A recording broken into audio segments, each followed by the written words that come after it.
Môre man van God. Pastor, welkom by die probleemhuis. Kom maar binne.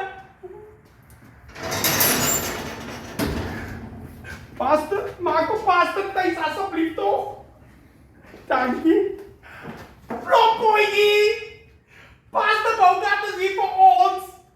Pastor, hier kos hy. Welkom, pastor.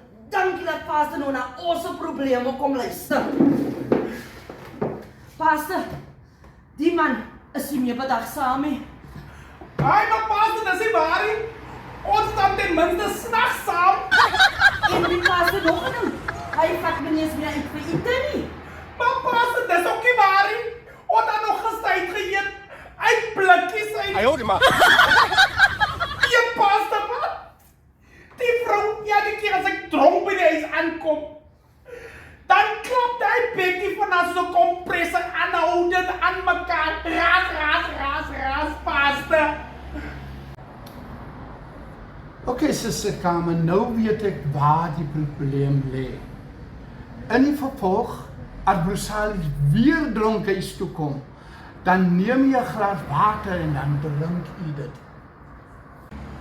Maar pastor, hoe gaat 'n glas water dan nou help? Ja, Suster Carmen, as jy dan nou 'n bietjie water drink, dan bly jou bek besig en jy hoef nie so baie te raas nie. No.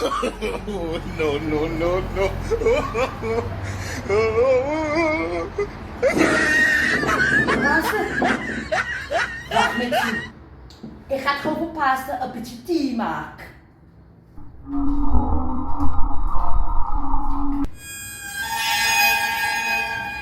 Pastor, ons sal nou moet hol. Moeder Salis, wag vir my. Pastor, kom ons moet hol.